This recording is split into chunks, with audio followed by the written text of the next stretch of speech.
What's poppin'? Real ones. Logan Murdoch here, Raja Bell there, Isaiah Blakely on the boards. All right, let's talk about the All-Stars. So I'll talk about the list, and then we can talk about the snubs that we think should be or should not be in there. And obviously talk about the people that are a little sad that they didn't make the team. There's been a lot of people that have just in their fields around All-Star. But anyway, let's get to the let's go to the Eastern Conference reserves list. Jaylen Brown, Pascal Siakam, Darius Garland, Cade Cunningham. Really excited for that one. I'm really happy to see him on this list. Evan Mobley, Damian Lillard, and Tyler Hero. Not mad at that list. Not mad at that list. Can't be mad at that list. Now, obviously, the omissions are, at least in the Eastern Conference, what we've been seeing, everybody is caping for LaMelo, which makes sense. At least everybody on social media is caping for Carmelo, LaMelo, because he got most of the fan vote, right?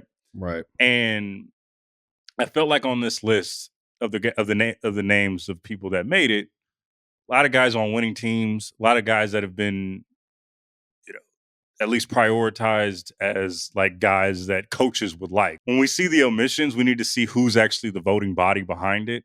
And this looks like a coach's dream of a list of players, right? And the two omissions that are getting the most headlines, at least in the Eastern Conference, are LaMelo and Trae Young.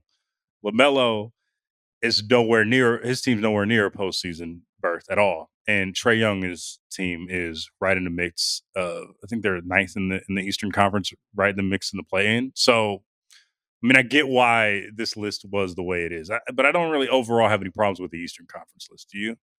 No, I don't have a problem with it. I mean, anytime you get to the end of the All-Star reserves, like every year you're going to have somebody that was just really a borderline, can make a case for type of player. And there's going to be a handful of those. Someone's always going to be unhappy in that process. So whoever that like first guy out, second guy out is always going to have a beef. I don't have a problem with the Eastern Conference list.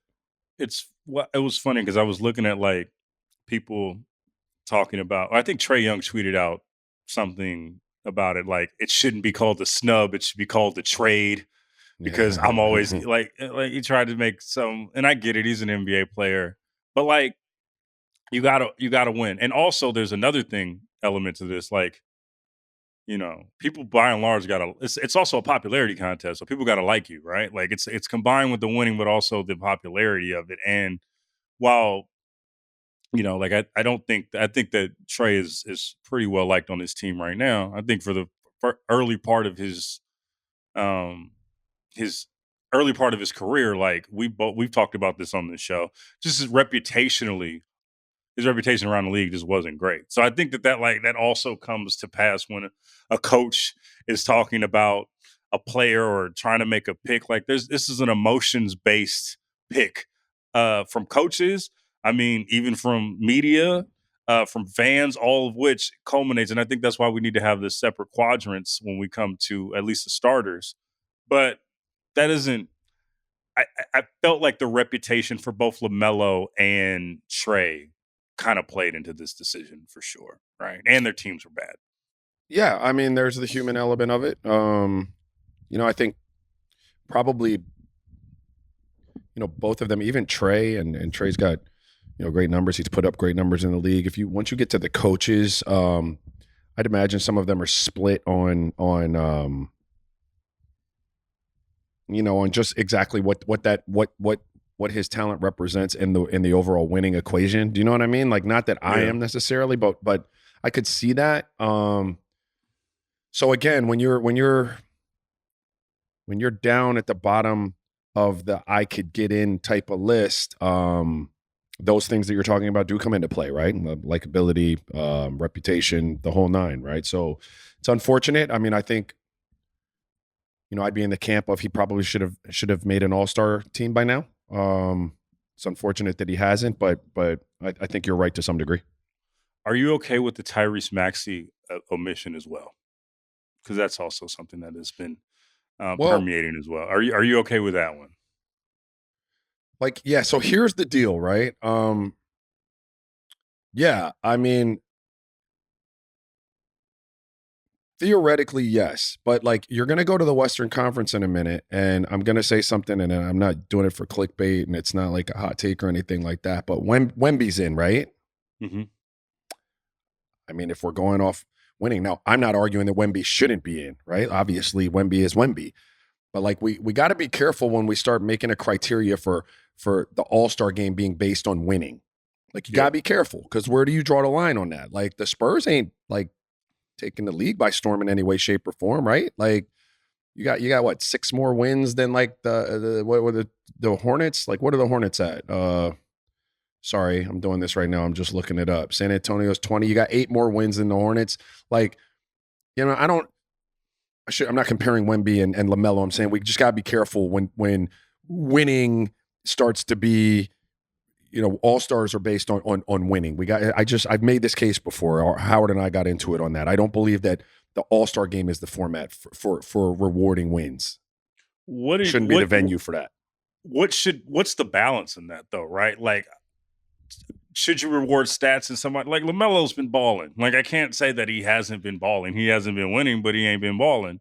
Same with Wembanyama. I do know there is a double standard to that, and also, like, to be fair to Wemby, he's putting up historic. Like, if you just put his numbers compared to everybody else's in NBA history, like he's the greatest player of all time through a year and a half, which is wild to consider, right? But like, what's that balance of? He's not really contributing to winning culture, but he's balling right now.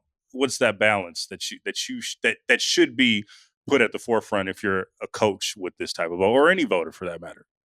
Well, listen, I would argue that if we're comparing apples to apples in terms of players, like their cases statistically are relatively the same. And then obviously I'm going to lean towards the winning player, the player that puts his team in position to win more often than not, right? In an all-star game. But if we're not, I think that the all-star game is a celebration of our league's talent, of its players that are playing the best, you know, and doing the coolest shit. And so I don't always think that you should take someone on a winning team if his numbers aren't as good as someone who might not be on a winning team and is doing crazy stuff statistically. So it's I don't know what the balance is, Logan. I have a hard time articulating that. It's just one of those things for me that, like, if you're going to pay a guy, yeah, got to do that on a winning team. You know, if you're going to recruit a guy, you want a guy to come in and be we need to do that, and it's got to produce wins. If you want to give a guy all NBA first teams and MVPs, like, winning for sure. But like as far as all-star goes, yeah, I don't know that winning is the first thing on my list of things criteria-wise that I would be looking at. Let's get to the Western Conference really quickly. Anthony Edwards. These are the people that made the team, bro. Mm-hmm. This is Anthony Edwards, Anthony Davis, James Harden, Jaren Jackson Jr., Sengun from the Rockets, Jalen Williams, Victor Wembanyama. What do you think of the list?